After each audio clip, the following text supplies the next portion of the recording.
This episode of Stated Clearly was made possible through generous donations by Bird and Moon Comics, Proof Avenue, and contributions from individual viewers like you.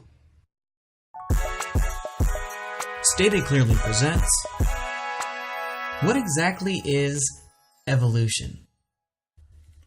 In biology, the theory of evolution doesn't tell us exactly how life began on Earth, but it helps us understand how life, once it came into existence, diversified into the many incredible forms we see now and in the fossil record. It also helps us make sense of the way in which modern creatures continue to adapt and change today.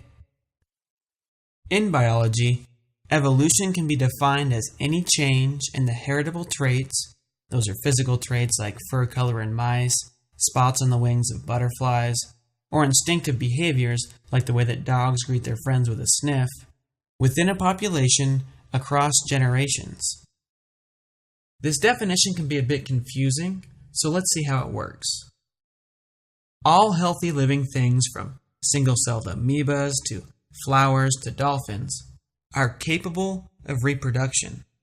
We have children, we make copies of ourselves. We do this by duplicating our DNA and passing that DNA on to future generations. DNA is a chain-like chemical stored inside each one of your cells, which tells them how to grow and function.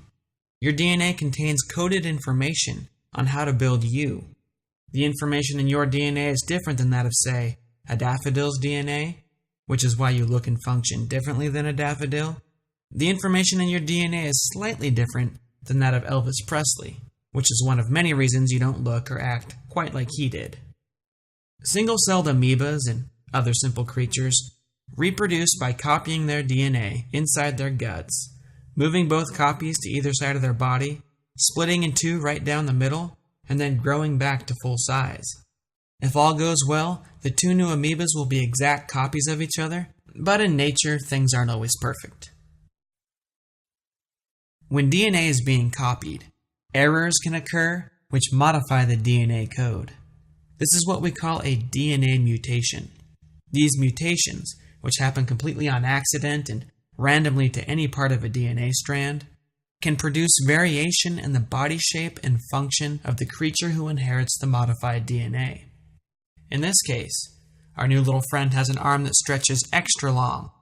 If he survives long enough to grow and reproduce, that extra stretchy arm, which is now coded for in his DNA, will be passed on to his children. Evolution. Any change in the heritable traits within a population across generations has officially occurred.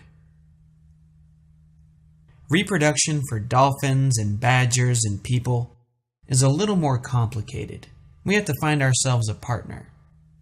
When two badgers get together and, fall in love, a sperm cell from the father, which contains a copy of half of his DNA, only half, combines with the egg cell of the mother, which contains half a copy of her DNA.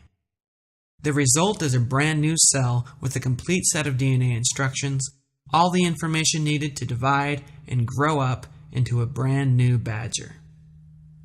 The new child matures to be similar to her parents, but also unique because she develops some traits from her mother's DNA and some from her father. Her new combination of traits can be passed on to her children, and again, evolution. Any change in the heritable traits within a population across generations has officially occurred. Besides the unique recombination of her parents' traits, she might also have developed some completely new traits of her own due to DNA mutations. Maybe extra hairy ears, for example. If she survives long enough to have kids, her DNA will combine with the DNA of her partner, and she'll pass on those extra hairy ears to at least some of her children. Again, evolution has officially occurred. So there you have it. Evolution is really pretty simple. Scientists and normal folks everywhere witness evolution happening all the time. Small changes like the ones we've seen here can add up over multiple generations to create dramatic changes. If you were to go back in time just a few thousand years, you'd find that all dogs, for example, originally evolved from an ancestral group of gray wolves. The evolution of those wolves from generation to generation, was guided by humans. People were selecting wolves with the traits they liked, letting them breed, and then only keeping the puppies with the most desirable traits. As time went on, different breeders preferred dogs with different features. Some selected for large size, some for small size, some for brains, others for brawn. Today, wolves have branched out into hundreds of breeds, very few of which look and behave much like their ancestors.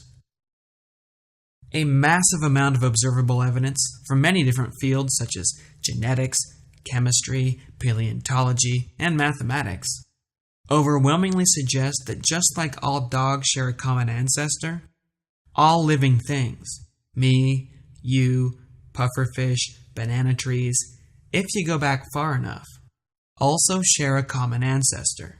We are literally related.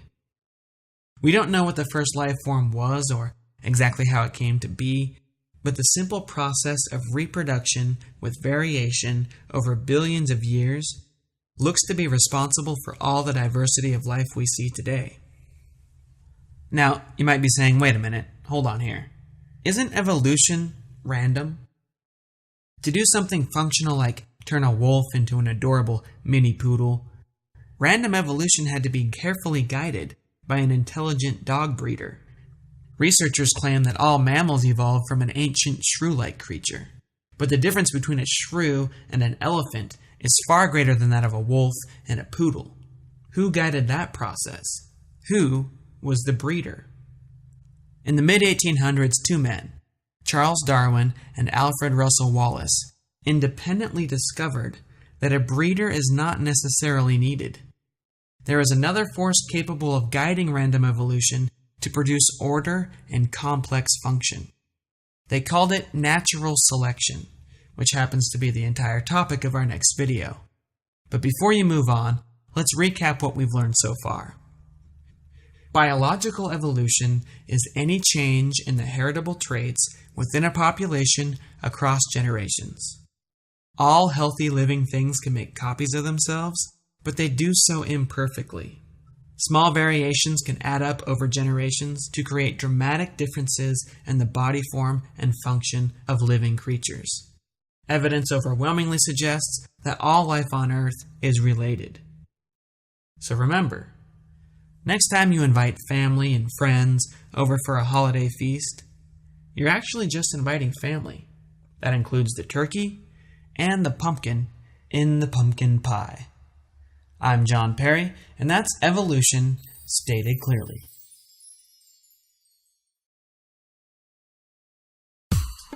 Thanks for watching our show. I hope you enjoyed it.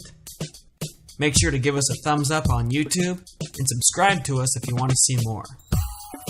Stated Clearly is funded by our viewers, and we are in need of support. If you like what we do, consider contributing. You can do so by visiting our website at statedclearly.com.